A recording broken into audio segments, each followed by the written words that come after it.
Salut, moi c'est Yanis, j'ai 25 ans. Je suis à Montpellier depuis. C'est ma troisième année maintenant. Troisième saison à Montpellier. Je suis ailier droit et parfois, à l'occasion, joueur de l'équipe de France de handball. Deux parents sportifs, ma mère qui était plutôt penchée basket et mon père qui faisait du handball. Du coup, c'est naturellement dirigé vers le handball. Alors à Célestat, moi j'ai fait toute ma formation, ça veut dire que j'ai commencé en baby handball, ça veut dire toutes les catégories jeunes. Après j'ai fait un an de centre de formation, directement j'ai enchaîné avec deux années professionnelles. Avec Arthur, on a toujours été très fusionnels depuis tout petit. Voilà, on en profite tous les jours, on est souvent ensemble aussi en dehors du terrain. Et on va dire qu'on utilise cette relation sur le terrain et en dehors, parce que forcément dans la vie d'un sportif, il y a des moments qui sont des bons moments, mais aussi des moments qui sont un peu plus compliqués. On va dire qu'on utilise cette relation aussi surtout pour nous tirer vers le haut dans les moments compliqués. J'ai fait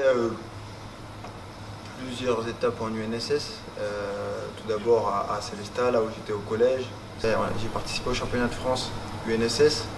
C'était la première grande compétition UNSS à laquelle j'ai participé.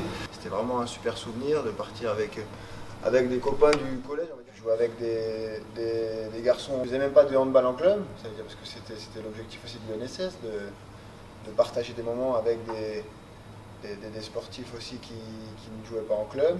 Et voilà, c'était ce mélange, je trouvais, qui était super sympa.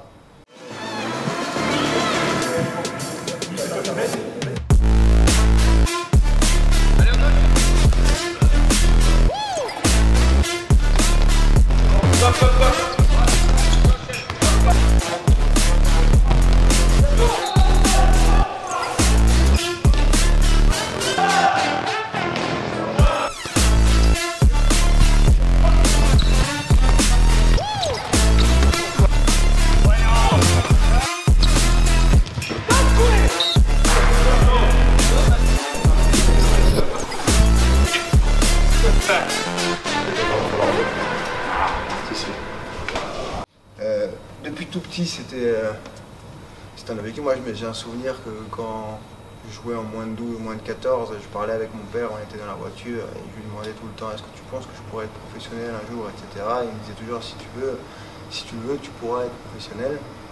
Mais pour ça, il faut toujours faire plus que les autres. Donc moi, j'ai toujours grandi avec, dans ma tête, je savais depuis très jeune que je ne ferais rien d'autre que handballeur. Et parmi ce rêve-là, il y avait aussi ce rêve de jouer pour l'équipe de France. Et quand je suis arrivé en 2016, si je ne dis pas de bêtises, pour faire ma première sélection avec l'équipe de France, c'était un rêve un peu éveillé, parce que c'est des mecs que quand j'étais gamin, j'avais des posters de ces mecs-là dans ma chambre, et je suis arrivé et j'étais avec eux, et voilà. Donc c'est différent parce qu'avec Montpellier, avec les mecs et l'équipe, on se voit tous les jours. C'est comme, des fois j'ai dit, je vois plus les mecs de l'équipe que ma copine. On vit un peu au quotidien ensemble. Alors qu'avec l'équipe de France, c'est plus ponctuel. Club, tu as beaucoup de travail individuel aussi pour avancer personnellement. Alors qu'en sélection, l'objectif c'est que l'équipe elle soit performante avec peu de temps de travail. Du coup, le travail est totalement différent. C'est beaucoup plus sur la cohésion d'équipe, le travail collectif. Et je pense que c'est ça la plus grosse différence entre le club et la sélection. En 2024, l'objectif est clair, c'est d'être la meilleure équipe du monde.